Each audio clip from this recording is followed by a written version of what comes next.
Welcome to the Takeaway Series on Channelchek.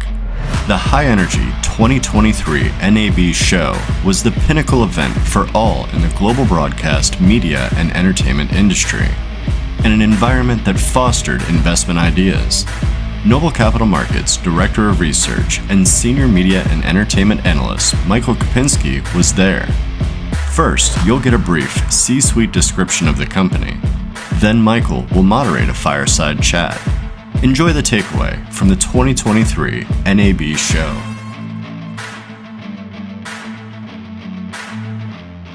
Hello, everybody. I'm Adam Symson, President and CEO of the EW Scripps Company. Thanks for spending some time with us today. We'll start with a little bit of a presentation about who we are as a company, and then we'll get into Q&A with Mike Kupinski. Scripps is a publicly traded company. We're available under the symbol SSP on the Nasdaq exchange. We're one of the largest independent local broadcast groups with 42 network affiliates and 61 stations. As you can see here, we reach the entire country, across the country, from San Diego to Baltimore, from Miami to Montana. All of our stations are over-the-air broadcast stations that also reach audiences on pay TV and on connected TV. Most of our stations are affiliated with the big four networks, ABC, NBC, CBS, or Fox. We also have several markets where we own 2 local television stations. And in those markets, those stations are generally independent television stations or affiliated with the CW network.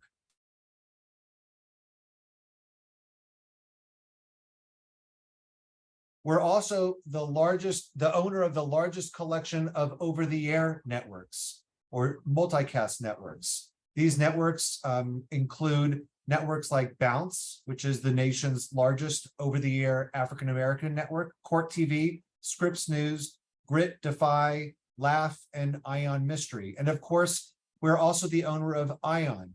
Ion is the largest collection of broadcast transmitters, which makes it the largest broadcast network available over the air on pay TV and on all of the ad-supported streaming platforms. And we'll spend some time in a moment talking about how our networks reach consumers. Just a few highlights from the company over the last couple of years.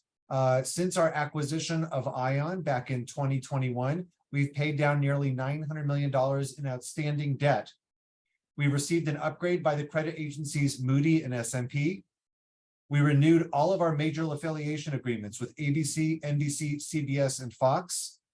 We launched our Scripps Networks, those 8 networks we shared earlier, on all of the major connected TV services, and exited last year with our connected TV revenue line executing at about $100 million revenue run rate.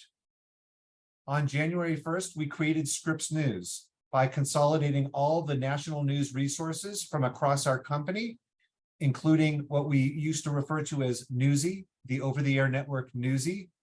And now we've combined that in order to create the largest free-to-air network focused on quality, objective journalism. And more recently, we launched Scripps Sports to seize on the opportunity we have as the largest owner of broadcast spectrum at a moment when we recognize that broadcast television and the way it brings together pay TV and connected TV represents a significant top of the marketing funnel opportunity for leagues and teams. And I'm sure we'll spend some time answering questions about Scripps Sports. More recently, we reorganized the company, putting Chief Operating Officer Lisa Knudsen over all operating results and announcing that we would be cutting costs to the tune of about $40 million out of our run rate and begin restructuring charges this year. Our strategy is driven by this slide. Essentially, this gives you a good look at the way the television marketplace is evolving. The numbers here are less important than the directions of the lines. On the left side, you have pay TV households in decline. This is as a result of cord cutting and fragmentation. But pay TV continues to be an incredibly important business model for us, in which we're paid retransmission by all of the MVPDs. And so our goal here is to maximize our opportunity in the pay TV ecosystem. This year alone, we're renewing 75% of our subs, of our subscribing households with the pay TV operators. Then you see OTA in the middle. This is over-the-air broadcast. And over-the-air broadcast is a marketplace that's actually growing. It's growing as a result also of cord cutting. And in a moment, you'll see that Scripps is the leader in over-the-air broadcast. Once upon a time, over-the-air was the platform of choice for the consumer who couldn't afford pay TV. But today, that's no longer the case. Today, over-the-air is the perfect addition, the free television addition to the subscription video on demand services like Netflix and Amazon Prime and Hulu that many consumers are using. Over-the-air then becomes the only way for consumers to watch NFL football or network television for free. And it's a critical part of our strategy. And then over the right, you see connected television.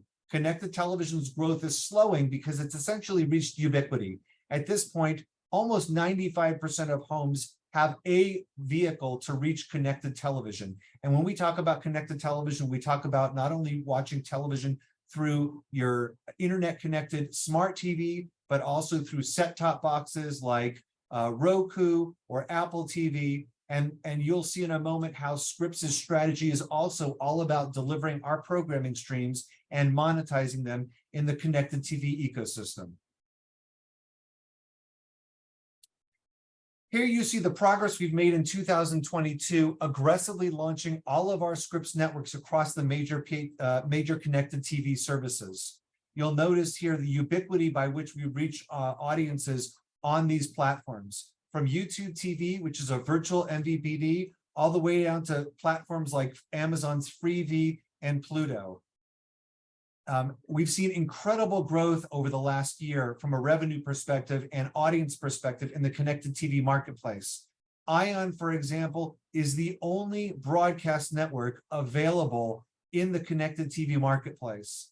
And we exited 2022 experiencing essentially revenue in the fourth quarter that equates to about a $100 million revenue run rate. And we expect to see continued growth in our connected TV revenue line. This differentiates us from other local broadcasters because with respect to these programming streams, we own the rights to distribute this content into the connected TV universe versus in the local marketplace where the broadcast networks are not able to be distributed into the FAST or free ad-supported television universe. I also mentioned earlier how important the over-the-air marketplace is to our strategy.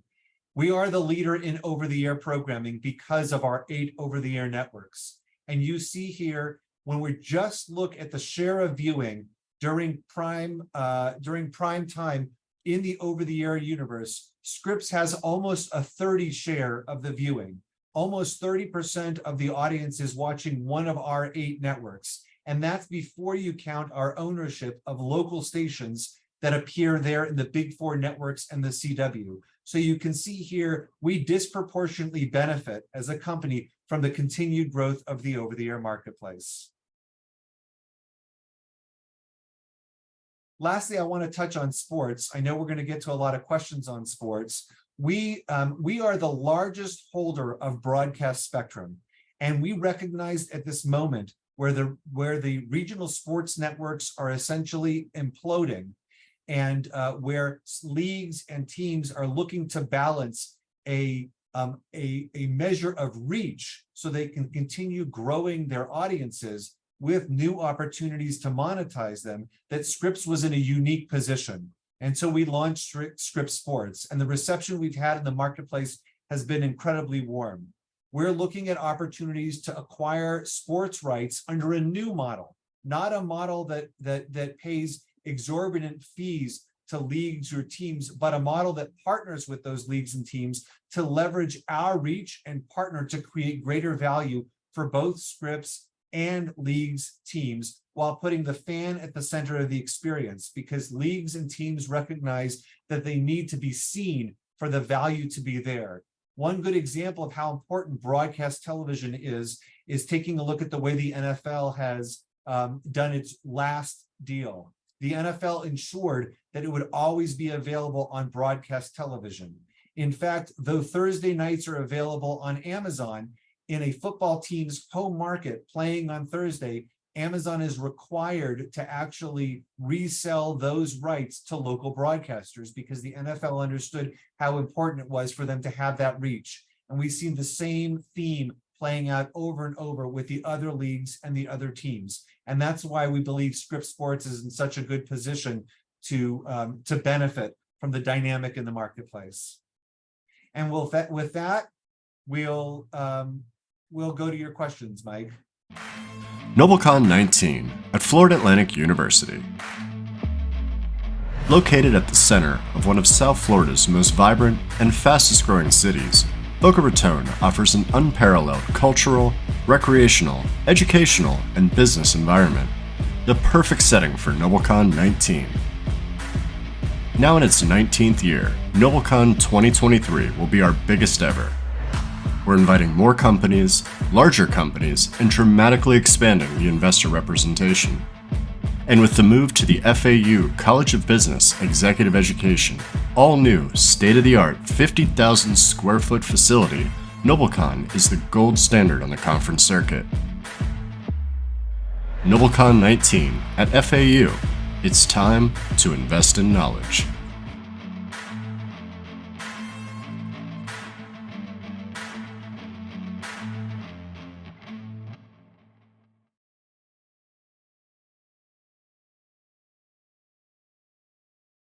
Adam, you have your full team here, so at the NAB. So let's chat a little bit about that, because I know that you're meeting with investors and stuff like that, but you have a lot going on. We're going to go tour the floor tomorrow.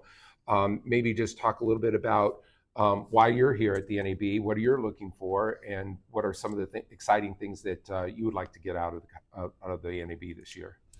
Sure, Mike. Thanks for having us. Well, the NAB is the annual sort of gathering of everything broadcast. And so it's the intersection of the technology, the content, the consumer side of things. So for us, we bring, I would say, a relatively efficient group of executives to the floor to look at the technology that's going to shape the way consumers view television, that's going to change the way we produce television.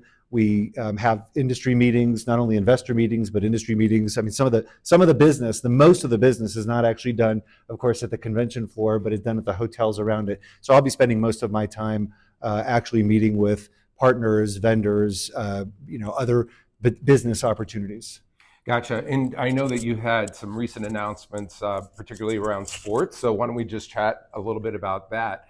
A lot of other broadcasters have bought sports rights before, and they haven't really been successful at doing that. They've lost money usually. In some cases, they've used sports as a loss leader to draw in audiences and so forth.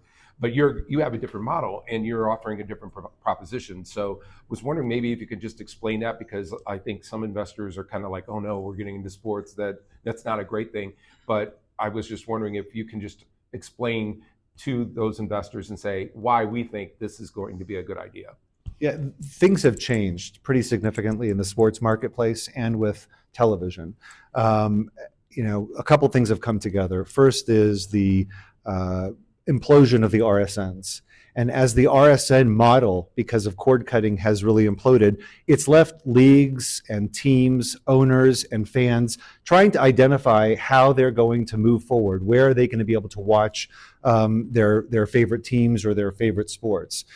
For us, broadcasting opens up a significant opportunity, because over-the-air broadcasting opens up the chance for games to be played in front of the largest possible audience.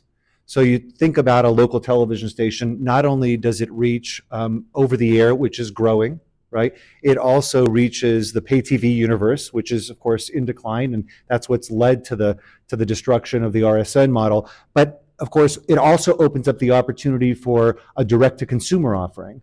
So when we think about the way the new model works, the new model doesn't look anything like the old model, where a media company provides some sort of outrageous, enormous fixed fee to a team and then makes money from pay TV. That's not the way the new model works. The new model is much more of a partnership. It's a partnership between a team and a broadcaster that allows us to think about how to create value together. Think about opening up the top of the funnel, expanding the reach of the team. Because at this point, a lot of these teams are only reaching 30 to 50% of the marketplace. So they're suffering from that reach as a result of cord cutting. Getting on broadcast opens up the opportunity to 100% of the homes in the market. It also then, of course, clears it on pay TV. And then together we can work with them to identify additional opportunities for revenue generation, whether it's in the D2C space, whether it's with sports betting, of course, ticket sales, suites, merchandise. And so the teams are really receptive to this new model. Why? They have to be. The old model doesn't work anymore. And so they've come to realize that partnering with a forward-thinking broadcaster like us that's thinking about partnership and not just a mere vendor relationship is probably the best path forward. Great. Now I know where to go for my tickets to a game or something. So. That's right. Sorry. Obviously another question I'd have about the new broadcast standard, because a lot of everybody is talking about it, and Sinclair's been talking about it for many years. And I know that you've kind of taken a little bit more of a disciplined, more sober approach to how this broadcast standard is going to evolve and the business opportunities around it. And I know that there's some news coming out of the NAB about uses of the new spectrum and so forth. What are your thoughts about how you see Scripps evolving into the new broadcast standard? So we are one of the largest holders of broadcast spectrum, obviously have a significant interest in identifying ways to create new value on top of the businesses we already run. And so we've been working for quite a long time on identifying that path. What you haven't seen from us is a lot of press releases announcing partnerships or announcing new businesses that don't come to fruition, right? I think what's really important is for us to ensure that we're clear. R&D doesn't necessarily yet mean value that an investor can model. Now, that said, I am now at the point where I believe we are seeing a much clearer path to value creation for broadcasters as a result of ATSC 3.0. We've been working for the last year pretty quietly with Nexstar. And together, Scripps and Nexstar reach about 90% of the US population because of our two companies' spectrum. That's unduplicated reach. And we've been working not only on technical tests, but also on identifying how we're going to create the market. And so I think you're going to start to see more and more out of our companies with respect to how that partnership will develop into actual revenue generation and cash flow generation for the companies. Not a press release or an announcement yet, but certainly a lot of work being done to both validate that it's technically possible to use the broadcast standard for a one to infinity style of data casting, and working to identify the value that can be there from a marketplace perspective. It's not enough just to technically be able to do something. You have to make sure that you're going to be able to find a business model. And we're at the point now where I think we've recognized that there are multiple opportunities with business models in which we can be additive, if not disruptive, to existing business models in the data transmission space using ATSC 3.0 and Scripps and Nexstar's scale. Gotcha. And I know that, so do you think that data casting is the next revenue opportunity? Because I know that you've tested, and correct me if I'm wrong, but tested with Nexstar about an autonomous vehicle driving across Ohio, or I think, if I got that right. But Michigan, yeah. Michigan, okay. Not autonomous. Yeah. We're not autonomous yet, but what we've done is we've taken a car and validated the concept of starting in one part of the state and traveling from market to market to market and never losing that signal. Okay. And transitioning from one transmitter to the next for data casting. We've also validated the use of ATSC 3.0 for a variety of other data casting use cases, transitioning a firmware update, moving document data, and the unique opportunity here is for us to identify businesses that today are paying very high prices with IP-based data transmission, which is one-to-one, and identifying how data casting through ATSC 3.0 can actually come in and provide a much more efficient form of data transmission. Gotcha. Now, what's interesting is that Scripps was very early on into the digital, and you got really leaned in, got headfirst into the digital, and then you got out profitably, made a lot of money.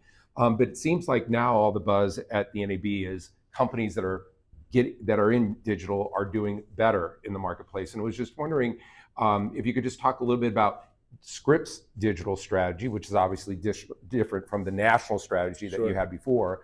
How are you focusing on digital at this point in your local markets? What are you doing in terms of your national brands on digital? And maybe just talking so you can differentiate what's happening out there in the rest of the marketplace. Yeah, I mean, so we didn't exit digital, right? We exited some of our businesses. For example, we had a digital audio business, we had a podcasting business. We exited those businesses in a way that's sort of the hallmark of Scripps's value creation story. You know, acquire something, grow it, and then exit it, especially at a moment when the multiples were really frothy and there was a lot of value timing. there. Exactly. So with digital, we've always been in the digital space. We consider ourselves, I think, really dedicated to serving our local and national consumers on all of the platforms where they are looking for content.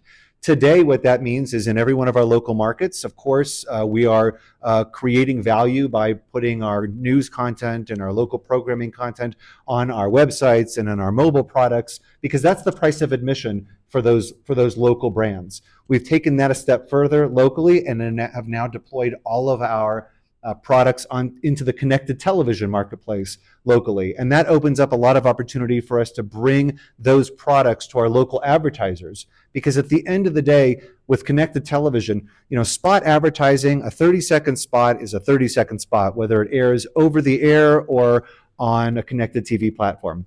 On the national side, the opportunity has been even more significant because we've got these 8 powerhouse over-the-air programming streams. We've acquired the rights to push those programming streams also into the FAST space, or the free connected television space, which is growing very quickly. And that's just the next opportunity for us to reach our audience where they're watching television. And that's driven us to have significant revenue growth. In fact, I would expect us to continue to see significant growth this year in our connected TV revenue line. And last year, we sort of exited the fourth quarter with a run rate of about $100 million in revenue. So, and it's really good flow through revenue. So essentially, we go from a relatively immaterial business in 2020 to $100 million a year, and frankly, continuing to grow. So that's sort of what digital means to us, serving consumers on any platform where they expect to engage with our brands or our programming.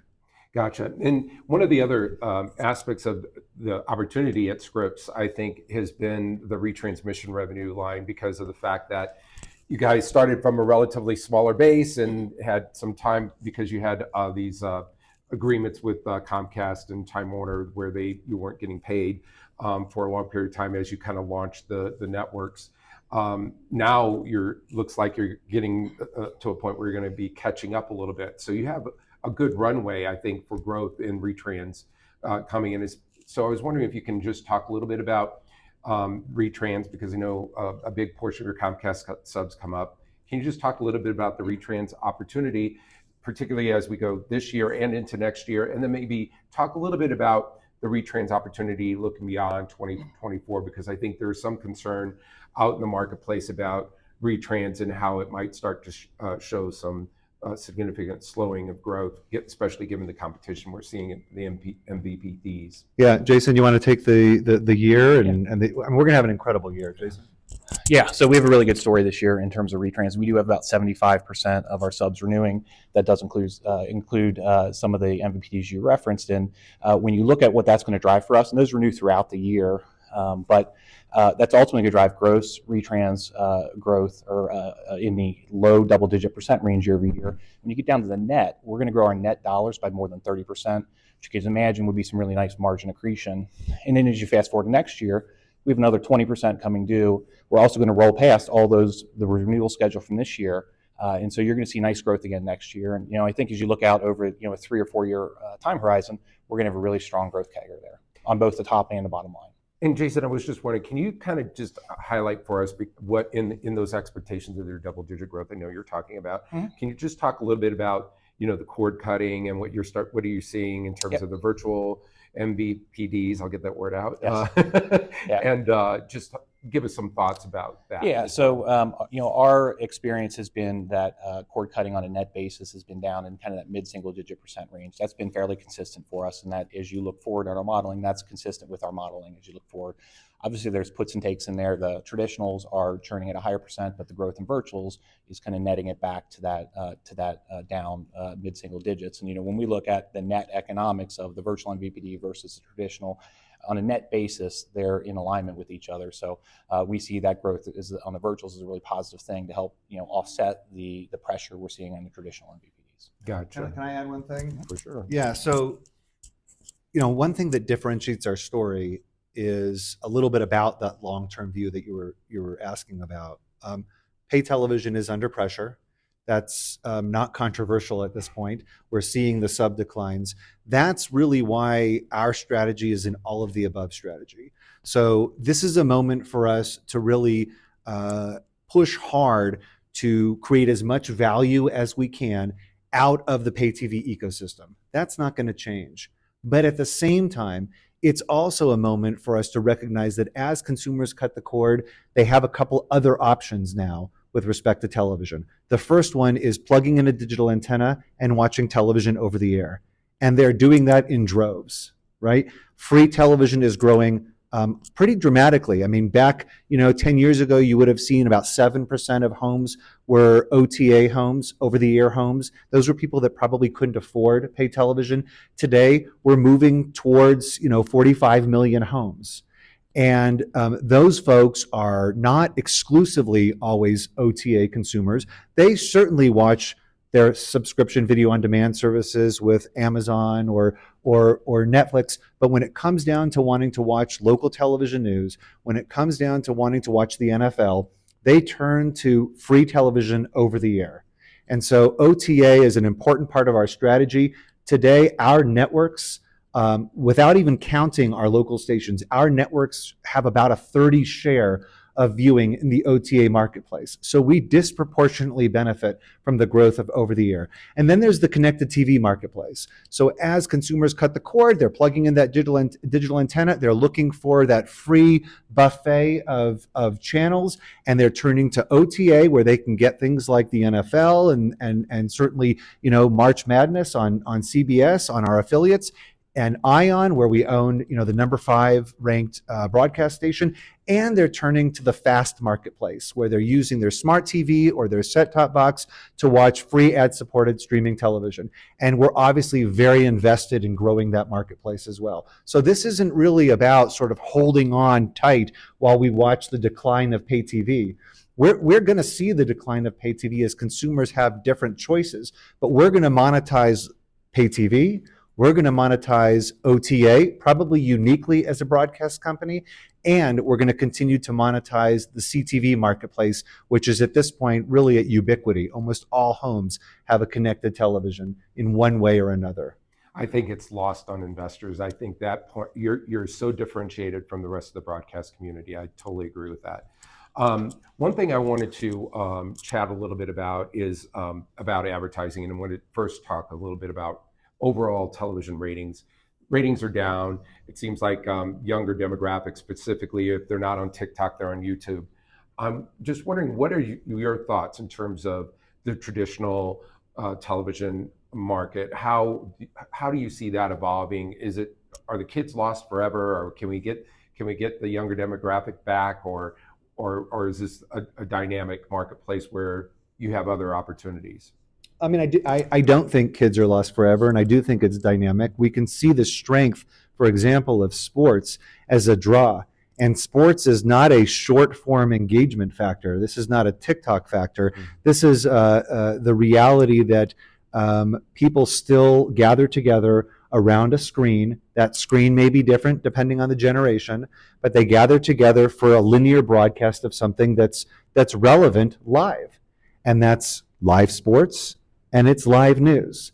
So, for us, it's just about understanding the different factors at play, where the value can be created. And that's very much why we're focused on sports rights, and we're focused on really bolstering the work we do both nationally and locally with our journalism, because that's not going to be taken away from linear television.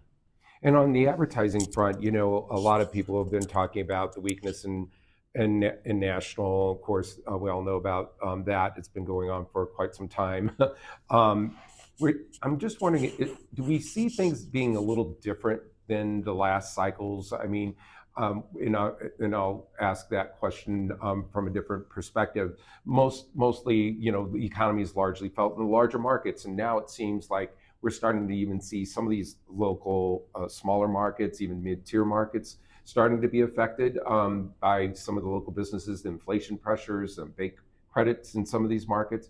What are you seeing in terms of the local business? Is that still holding up for you? And maybe give us your thought a little bit about that. I think local is holding up.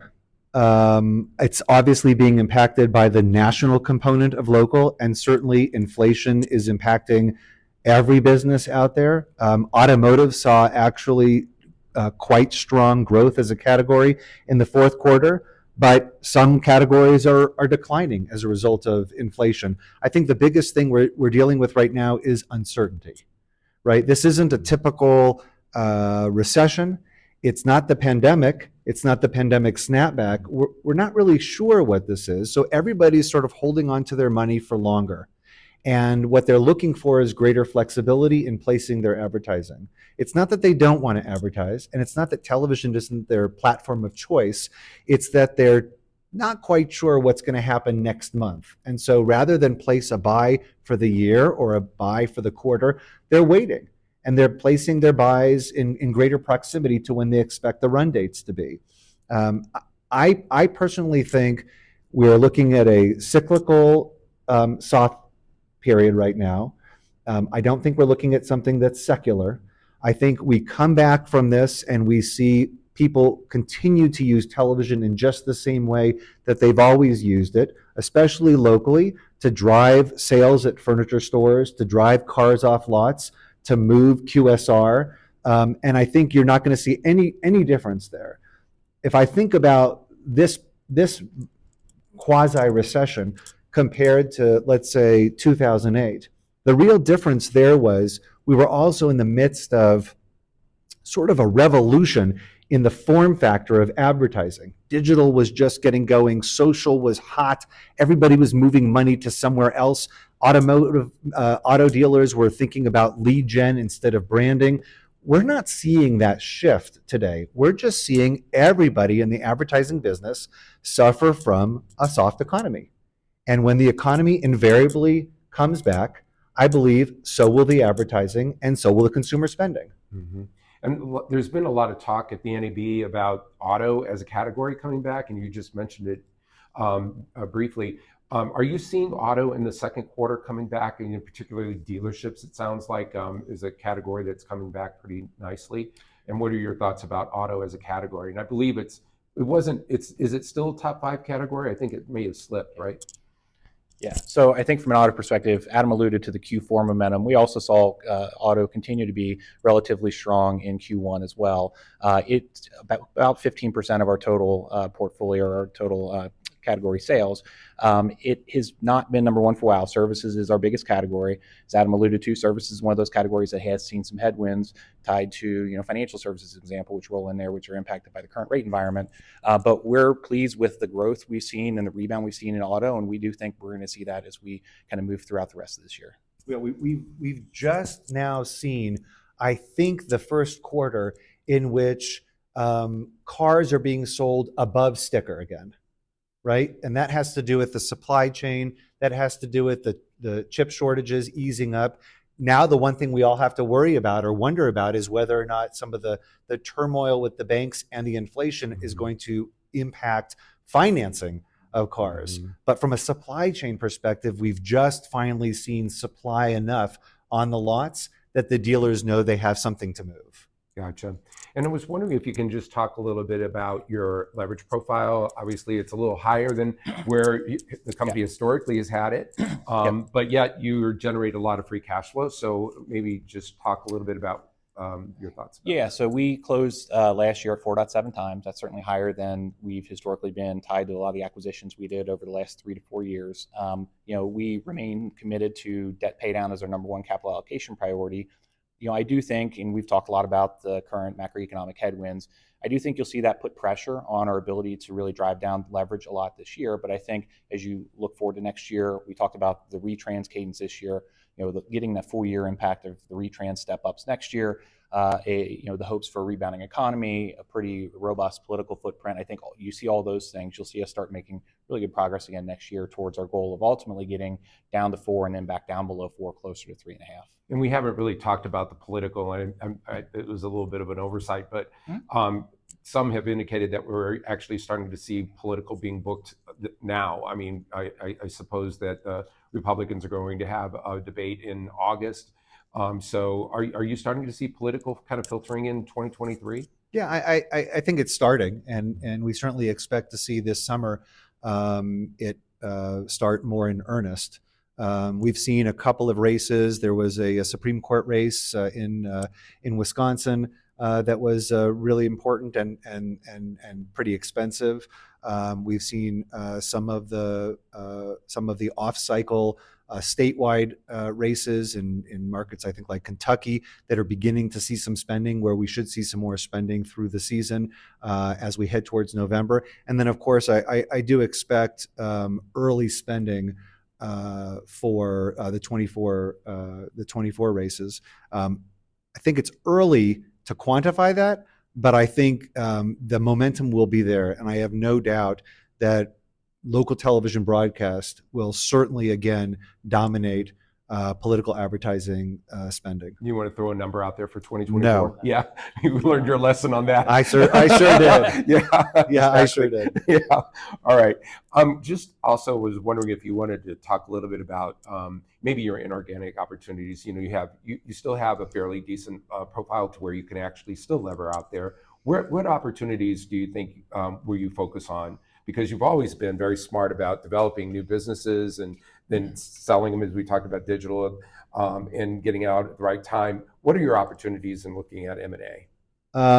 Look, I think we would look at opportunities for us to optimize our local broadcast portfolio. That could be buying stations that enhance our economic portfolio, our economic profile. It could be swapping for stations. It could be divesting of stations, even where we thought that we could do better by not being in those markets and yielding the capital or the cash. We would look at other opportunities on the national television side as well, if they made sense. But as Jason just said, our top priority right now is debt pay down. If something came up that we thought was a good deal, that was accretive and that enhanced our strategy, and we felt would provide a good cash on cash return, we wouldn't be afraid to pull the trigger. But right now, we're really focused on paying down debt. So I have an outperform rating on the stock, and so I'm a fan. I was wondering if maybe you wanted to give your few minutes about your pitch to investors, what you feel are the key highlights for investing in EW Scripps right now. Yeah, I mean, we're a hell of a deal where we're sitting today, as far as I'm concerned. I think we are certainly dealing with a soft advertising environment as a result of the macroeconomic uncertainty. That's going to come back, and when it does, our national networks and local portfolio, I think, are going to be exceptionally well positioned. They're going to be exceptionally well positioned, not only because they're just strong on their own, but because we're also focused on creating new revenue and cash flow opportunity through our sports strategies, through the consolidation of our news resources to ensure that we're efficiently using our national resources and focusing on improving our news product, and through the opportunity we see ahead in data casting. I think that the industry is poised to yield the benefits of consumers moving towards that all of the above strategy. And we're probably, particularly focused on ensuring that our brands, local and national, are well positioned. There is not going to be a replacement for television advertising. It's certainly moving from traditional or linear into advertising on demand and video streaming. But at the end of the day, it's my responsibility to make sure that we're positioned in all of those platforms. Digital is important, but I'm yet to see a search term or a Facebook ad that evokes the kind of storytelling emotion that advertisers are looking for from television. So I think we're in good position. Thank you so much, Adam. Thanks, Jason. Thanks, Caroline, who's back in the back of the room. We really appreciate it. Thank you so much. For those of you who would like more information on EW Scripps, the research is available to you for free on channelchek.com. Thank you. Mike, thanks so much for having us. Thank you.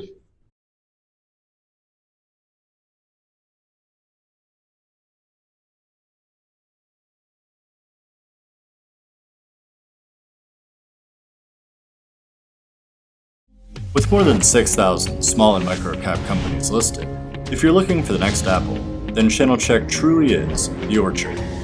It's an investor community where you can access independent Wall Street research, advanced market data, balanced news, corporate videos, and podcasts.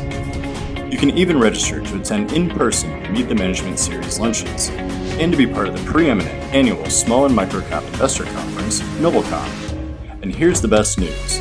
Since Channelchek is sponsored by the featured companies, premium membership requires no investment. It's absolutely free. So check it out. Log in today.